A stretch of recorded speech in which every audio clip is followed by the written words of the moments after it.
Bienvenue à ce numéro du Journal des Journaux Paris du 25 juin au 1er juillet 2018. Une semaine marquée sur le plan académique par la tenue de l'examen du BEPC sur l'étendue du territoire national. À ce sujet, examen du BEPC des cas de fraude décelés à Niamey, 6 personnes arrêtées a constitué l'un des titres à la une du quotidien privé L'Enquêteur paru le 29 juin. Ainsi, le journal nous apprend que 5 candidats au brevet d'études du premier cycle ont été pris la main dans le sac au centre d'examen de CS Kwarakano, un autre au CS Lazare. Ils sont tous interpellés dans des commissariats, Yantala et Francophonie, pour les besoins de l'enquête préliminaire. La fraude s'invite une fois de plus dans l'organisation des examens de fin d'année selon le quotidien qui poursuit en s'interrogeant. Devrait-on s'attendre à un quelconque miracle quand le mauvais exemple est donné par la tête, les princes au pouvoir? Quel traitement sera réservé cette fois-ci aux candidats présumés fraudeurs et à leurs complices? Tout dépendra en dernier ressort de la loge dans laquelle ils se trouvent. Malheur pour eux s'ils sont dans celle des citoyens lambda, conclut l'enquêteur. 7e République, la dérive monarchique d'Issoufou, titre à la une de sa parution du 28 juin, le bi-hebdomadaire L'événement. Pour qui, enivré par le pouvoir qu'il tient, de par l'asthénie jamais égalée des Nigériens, le président Issoufou vient d'inaugurer une nouvelle ère jusque-là inconnue dans les annales des mœurs politiques nigériennes. Le chef de l'État a piteusement positionné une kyrielle de progéniture issue de son clan au sein de l'appareil d'État, selon le journal qui poursuit plus loin. Quand se laissant tenter par cette dérive qui va à l'encontre des mœurs nigériennes, le chef de l'État devrait jeter un coup d'œil à travers le rétroviseur. Il se rendra compte que le seul fait d'armes de son fils et de sa bande de mercenaires de la plume était d'inonder la toile avec des absurdités à l'encontre de tous ceux qui ne regardent pas dans la même direction que leur régime. Issoufou se rendra également compte que des milliers de fils de pauvres qui ont cru en ses paroles mielleuses en bravant le régime d'Ousmane, Barré, Tanja pour lui permettre après moult sacrifices d'accéder à la bride du pouvoir ont été laissés pour compte, constate l'événement. Révélation des sales affaires de la Renaissance quand les éléphants se battent. Titre entre autres dans la rubrique politique de sa parution du 27 juin, l'hebdomadaire Le Monde d'aujourd'hui qui nous apprend qu'au Niger, c'est avec la Renaissance pour la première fois que l'on a parlé d'économie criminelle, de gangstérisme, de voyeurisme d'État.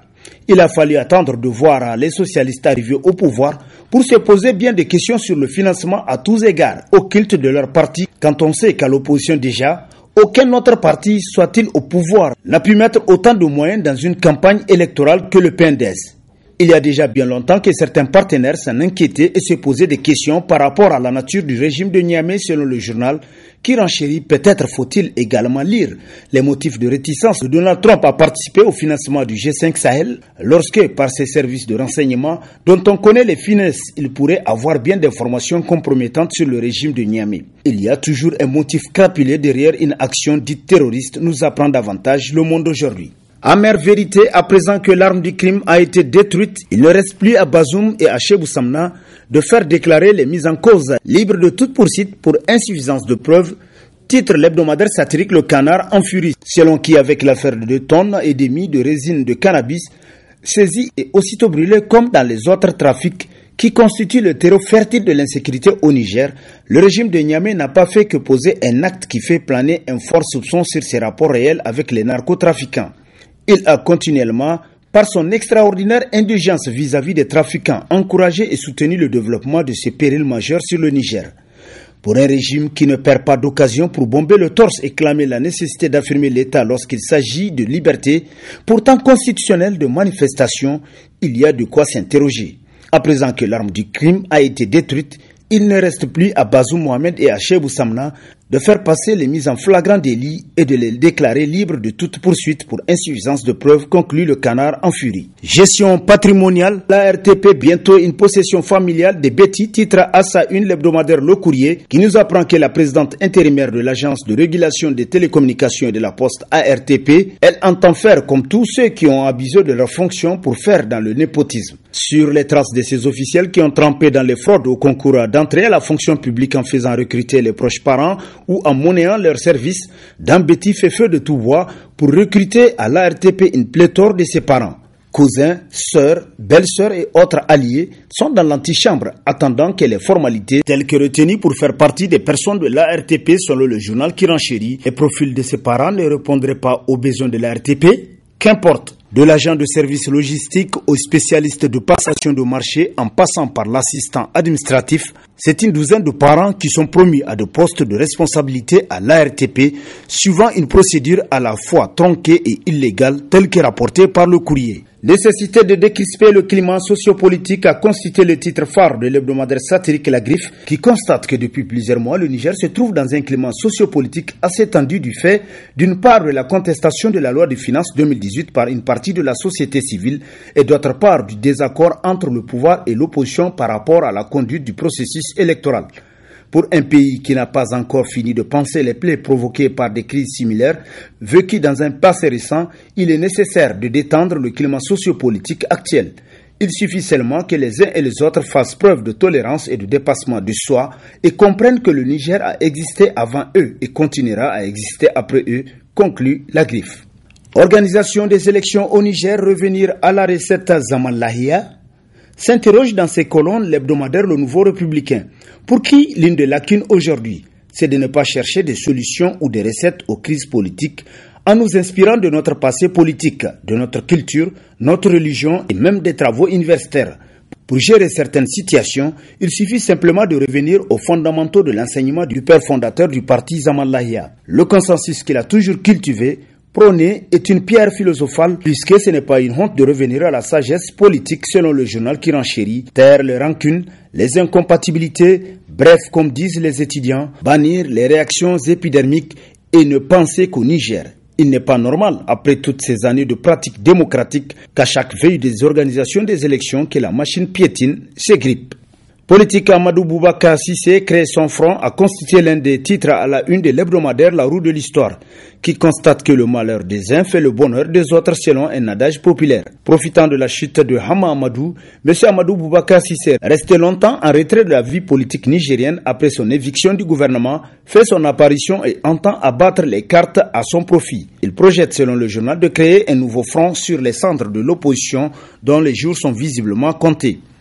Beaucoup de partis politiques se bousculent à son portillon et son domicile déborde de monde ces derniers temps, tel que rapporté par La Roue de l'Histoire, qui renchérit. Les réunions de travail se multiplient autour du secrétaire général de son parti et dans quelques jours, le nouveau front sera dévoilé au grand public au cours d'une cérémonie solennelle qui sera officiée par ses propres soins. Opposition politique quand le Front patriotique courtise Mahaman Ousmane, s'exclame l'hebdomadaire L'Actualité qui nous apprend qu'à moins d'un mois de sa création, le Front multiplie les contacts au niveau de la branche radicale de l'opposition ainsi que les initiatives pour marquer sa présence sur la scène politique. La plus troublante rencontre pour les proches du régime a été celle accordée par l'ancien président Mahaman Ousmane au leader emblématique du Front patriotique, en l'occurrence Ibrahim Yacoubou et Haddad Roubel. Mahaman Ousmane est connu pour son opposition frontale au régime selon le journal qui rappelle que depuis 2012, son antipathie face à la gouvernance de la Renaissance a été manifeste. Il voue, selon certains analystes politiques, un dédain sans commune mesure au régime du président Issoufou.